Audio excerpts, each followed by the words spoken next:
Hadirin jamaah Jumat yang dimuliakan Allah Subhanahu wa ta'ala. Baru saja kita melewati hari-hari berubah menjadi pekan, pekan berubah menjadi bulan, bulan menjadi tahun. Apa sebenarnya yang diinginkan Allah dengan perputaran waktu, zaman dan masa ini? Maka Allah katakan dalam Al-Quran, wa tilkal ayyamu nudawiluha bainan nas.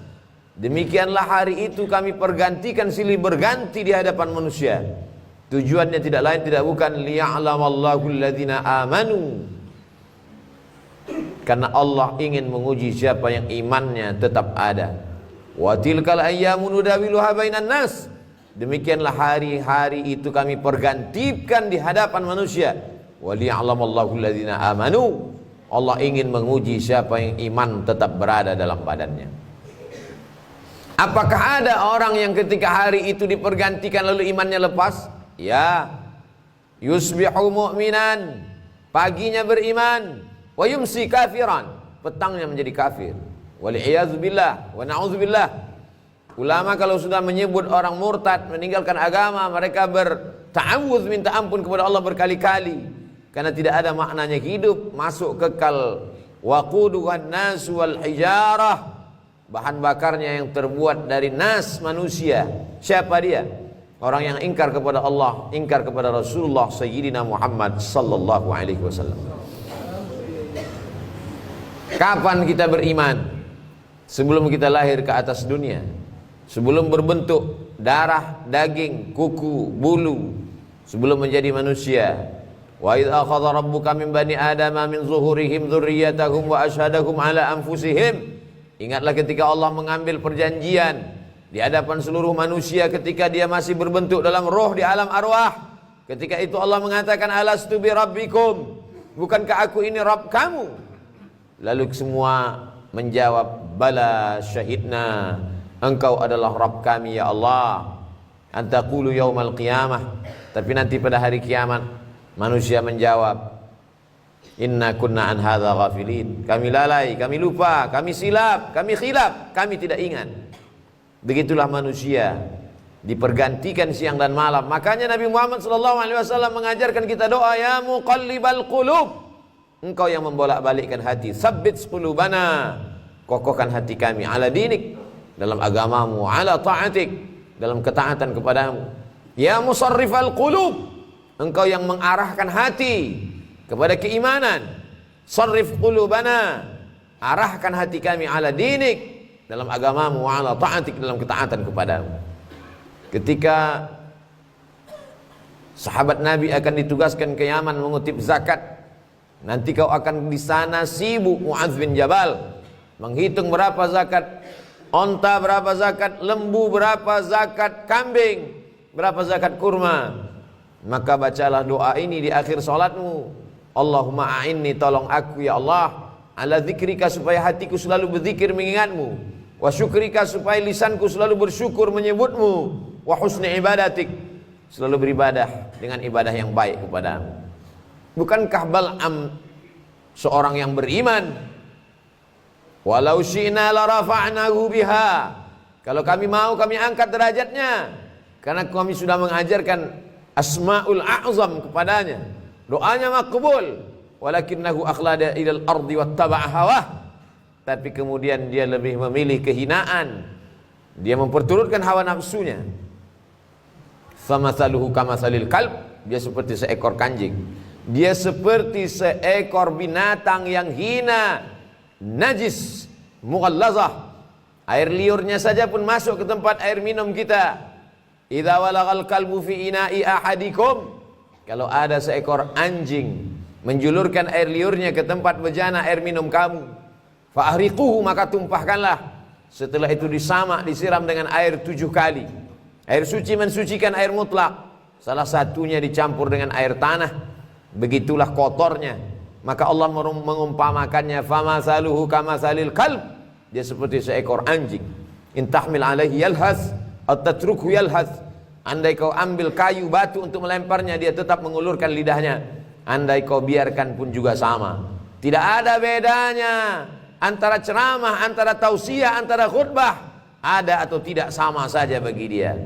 tidak lagi berpengaruh ke dalam hatinya. Inilah yang kita khawatirkan. Hari berganti, musim berubah, hidayah tak juga masuk ke dalam hati dan jiwa. Kita diperdengarkan setiap pergeseran waktu. Ketika terbit fajar, fajar shadiq, fajar kadhib. Ketika terbit fajar, dikumandangkan azan, asyhadu an la ilaha illallah. Masuk ke telinga, masuk ke tangkai jantung, masuk ke otak, ke ubun-ubun, mengalir ke mata, ke telinga, ke tangan, ke kaki, masuk dalam aliran darah. Lalu kemudian ketika tergelincir matahari, kembali kita dengar asyhadu an la ilaha illallah. Ketika petang matahari mulai redup, kita kembali mendengar asyhadu anna Muhammadar Rasulullah. Ketika tenggelam matahari, nampak syafaq ahmar, rona merah di tempat tenggelamnya matahari, kita kembali berkata asyhadu an la ilaha illallah. Ketika sempurna malam gelap, masuk isya sebelum tidur malam, kita kembali mendengar asyhadu an la ilaha illallah. Mengapa? Mengapa setiap pergeseran waktu kita diingatkan? Agar kita istiqamah. Al-istiqamah khairum min alfi karamah. Satu istiqamah lebih baik daripada 1000 karamah. Idza ra'aitar rajul, kalau kau lihat ada orang yatiru fil hawa, terbang di atas awan, yamshi 'alal ma, berjalan di atas air, la taghtar, jangan tertipu, jangan terpukau, karena iblis setan pun mampu melakukan itu. Tapi pandanglah bagaimana istiqamah. Man syabba ala syai'in syabba alaih. Siapa yang membiasakan diri pada waktu mudanya, maka dia akan terbiasa pada waktu tuanya. Pepatah kita mengatakan Allah bisa karena terbiasa. Kalau terbiasa datang saat kumandang azan, sudah duduk di masjid menunggu saat-saat waktu mustajab berdoa, tak sabar hati ingin menantikan khatib naik ke atas mimbar, rindu ingin mendengarkan bacaan qari imam, maka sesungguhnya hati sudah mendapatkan hidayah. Kalau memang kita meminta hidayah, kita sudah Islam, ayah kita muslim, ibu kita muslimah, kenapa kita minta ihdinas siratal mustaqim, berikan kami hidayah? Hidayah apa lagi? Hidayah terbagi dua. Hidayah Islam, kita sudah muslim, lahir di tengah keluarga muslim, ayah muslim, ibu muslimah, lahir diazankan, walimah diakadkan. Lalu kenapa kita masih minta 17 kali sehari semalam? Hidayah supaya tetap dalam iman dan Islam. Hidayah supaya terbuka pintu hati mendengar tausiah. Hidayah supaya datang ke masjid sholat berjamaah. Hidayah supaya menolong fakir miskin, yatim dan du'afa. Banyak orang menyepelekan, mengesampingkan hidayah. Berapa banyak orang yang terlahir di tengah keluarga la ilaha illallah, tapi mati dalam keadaan su'ul khatimah. Itulah mengapa kita selalu mengatakan Allahumma inna na'udzubika, ya Allah jauhkan kami dari segala yang merusak keyakinan, keimanan kepada Allah subhanahu wa ta'ala. Untuk apa dibuat Allah kita berada dalam waktu ini? Alladzi khalaqal mauta, Allah yang menciptakan mati, wal hayata, Allah yang menciptakan hidup. Untuk apa Allah buat ada hidup, ada mati, ada lahir, ada orang yang masuk ke dalam liang lahat di menit yang sama, detik yang sama, di rumah sakit yang sama, ada orang yang lahir ke atas dunia menangis, tapi di kamar sebelah ada orang yang ditangisi karena dia meninggalkan dunia. Untuk apa Allah buat kita berada di relung waktu? Alladzi khalaqal mauta, Allah menciptakan mati, wal hayata, Allah menciptakan hidup, liyabluwakum ayyukum ahsanu amala. Allah ingin menguji siapa yang paling baik amalnya. Tidak dilihat siapa yang paling bagus bentuk tubuh, rupa wajahnya. Tidak dipandang siapa yang paling tinggi jabatan, harta, kehormatan, kemuliaannya. Yang dilihat adalah siapa yang paling baik amalnya. Betapa indahnya orang yang tinggi jabatannya, baik amalnya, dia pakai kekuasaannya menolong agama Allah. Betapa hebatnya orang yang cerdas otaknya, panjang titelnya, hebat kualitas prestasinya, tapi di samping itu dia pakai juga untuk menolong agama Allah. Dunianya dapat, akhiratnya tidak hilang. Sesuai dengan doa yang diajarkan kepada kita, Rabbana atina fid dunya hasanah wa fil akhirati hasanah wa qina adzabannar. Dunianya baik, akhiratnya baik, dan tidak tersentuh api neraka. Untuk apa Allah buat kita hidup di tahun 1443 Hijrah, lalu dibuatnya kita menyeberang relung waktu masuk ke 1444 Hijrah. Waliya'lamallahu alladhina amanu wa yattakhidha minkum syuhada. Dia ingin Ada di antara manusia itu yang mati sebagai syahid. Menangis Khalid bin Walid di atas ranjang kematian. Kenapa engkau menangis wahai sahabat Nabi yang mulia Khalid bin Walid? Bukankah engkau mendapatkan pahala jihad? Tidak ada satu jengkal pun tubuh Khalid bin Walid yang kosong dari bekas tebasan pedang, tombak, anak panah, panasnya baju besi. Yang kutangiskan, kenapa aku mati di atas ranjang? Kenapa aku mati di atas tempat tidur? Mengapa aku tidak mati syahid menolong agama Allah? Tapi ada orang-orang yang tidak mati syahid, tapi dia mendapatkan pahala syahid. Man kharaja fi talabil ilmi, siapa yang keluar rumah dengan niat menuntut ilmu, fahuwa fi sabilillah, dia sama seperti orang yang berjihad fi sabilillah hatta yarji'an, sampai dia pulang ke rumahnya. Man jahaza ghazian, siapa yang menyiapkan alat-alat perang, dia tidak ikut menolong Masjid Al-Aqsa di Palestina dari serangan tentara Israel, tapi dia ikut menolong saudara-saudaranya. Andai dia tidak mampu dengan hartanya, dengan kekuasaannya, dengan jabatannya, dia tolong dengan doanya.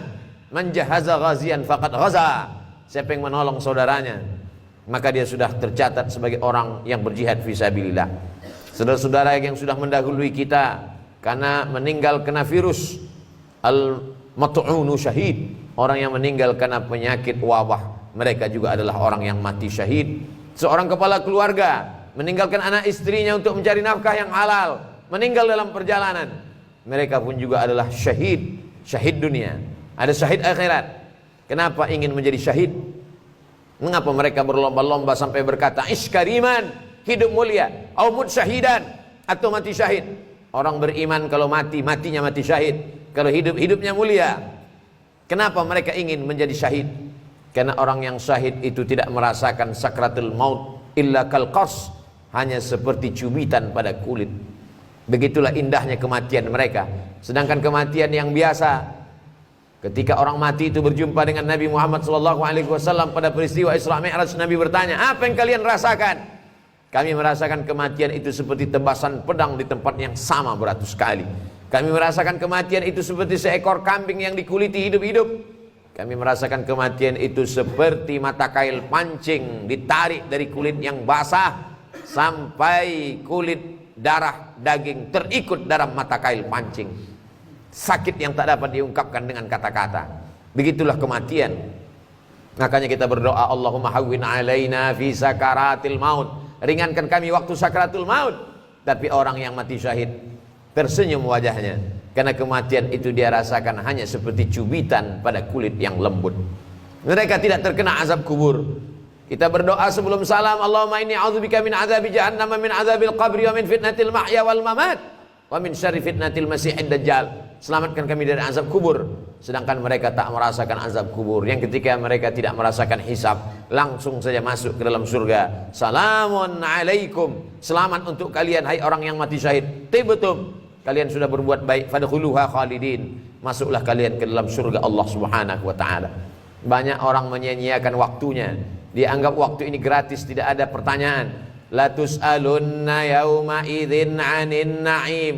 Kamu semua akan ditanya tentang nikmat yang diberikan Allah Subhanahu wa taala.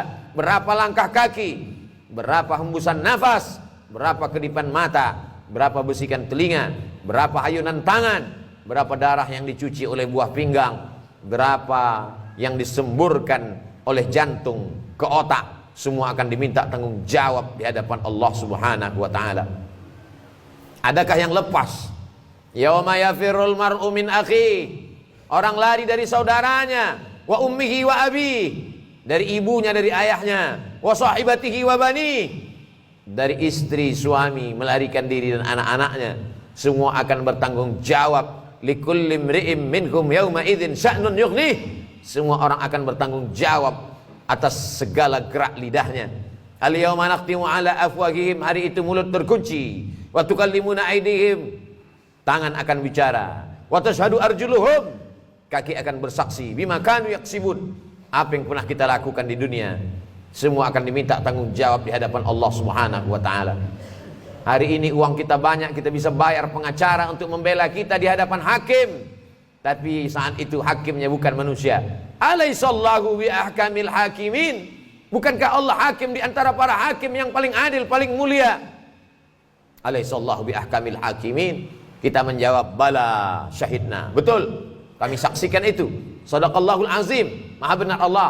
Wa sadaqa rasuluhun nabiyul karim, benar Rasulullah. Wa nahnu ala dzalika minasyahidin. Kami semua menjadi saksi atas kebenaran itu ya Allah. Allah buat kita ada dalam waktu ini. Mengapa kawan kita yang lebih sehat dari kita lebih mati duluan? Kita yang diprediksi orang sakit masih hidup sampai saat ini. Bukan karena kita menjaga kesehatan. Berapa banyak orang sehat mati mendadak. Berapa banyak orang yang divonis mati sampai saat ini belum mati. Kita sampai hari ini masih hidup karena Allah ingin kita bertaubat. Allah ingin kita beramal soleh. Allah masih sayang dengan kita. Allah ingin kita berdakwah. Kita manfaatkan sisa usia yang tak tahu tak kapan akan berakhir. Hidup ini seperti lampu yang ditempelkan di dinding. Ketika minyaknya habis kering, lampu akan padam sendiri. Sampai masanya kita akan padam, berubah menjadi santapan cacing tanah. Kalau pernah meninggalkan nama-nama yang baik, masjid, pondok pesantren, itulah yang akan menolong di hadapan Allah. Ditinggalkan anak-anak yang saleh, semua hanya tinggal kenangan. An-nasu niyam, manusia ini seperti orang yang tidur. Makin lama tidurnya, makin lelap tidurnya, makin meracau berkata yang tidak dia sadari. Falamma matu, ketika dia mati, intabahu, barulah dia terbangun dari tidur lelapnya. Orang mati, dia sudah hidup. Orang mati, dia sudah sadar. Orang mati, dia sudah terjaga. Orang hidup dalam mimpi yang tak bertepi. Kita masih syukur diingatkan oleh khatib, diingatkan oleh para ulama, dikirimkan Allah Subhanahu wa taala para nabi. Para nabi diwarisi oleh para al-ulama warasatul anbiya. Diingatkan bahwa hari silih berganti akan diminta tanggung jawabnya di hadapan Allah. La tazulu qadama 'abdin yaumal qiyamah. Kaki anak Adam akan tetap bertegak berdiri di padang mahsyar hatta yus'al, sampai di soal ditanya. Pertanyaan yang pertama, an umrihi fima afnah. Umur yang kuberikan kemana saja kau pakai? Kalau kita dapat menjawab umur dipakai untuk mengajarkan Al-Quran, maka kita masuk dalam golongan khairukum man ta'allamal Qur'ana wa 'allamah. Umur yang kupakai untuk memimpin umat ke jalan Allah, masuk dalam golongan sab'atun yuzilluhumullah, 7 golongan yang dapat naungan Allah yauma la zilla illa zilluh. Hari itu tak ada naungan kecuali naungan Allah. Imamun adilun, pemimpin yang adil. Kalau dapat kita syukuri nikmat Allah, menjadi orang kaya yang dermawan, menjadi penguasa yang mengayomi orang banyak, menjadi ulama yang mengajarkan kebaikan. Andai tidak, jadilah orang yang mendengarkan nasihat yang baik, mengamalkan yang baik, tulus ikhlas kepada Allah Subhanahu wa taala. Itu saja yang dapat menolong. Silakan menjadi orang kaya yang fakir, orang kaya yang bakhil. Kau akan menjadi Qarun, tetap juga mati menghadap Allah. Silakan menjadi penguasa yang angkuh dan sombong. Kau akan menjadi Fir'aun, mati juga menghadap Allah. Silakan menjadi orang yang berilmu, tapi tidak menolong agama Allah. Akan menjadi Bal'am, akan mati juga menghadap Allah. Silakan menjadi orang yang cerdas, tapi tak pernah memperdulikan perintah Allah. Akan menjadi Haman, mati juga menghadap Allah. Orang baik mati, orang jahat mati. Kematian sesuatu yang pasti datang. Isma syi'ta, hidup sesuka hatimu. Fa innaka mayyit, tapi ingat, kau akan mati menghadap Allah Subhanahu wa ta'ala.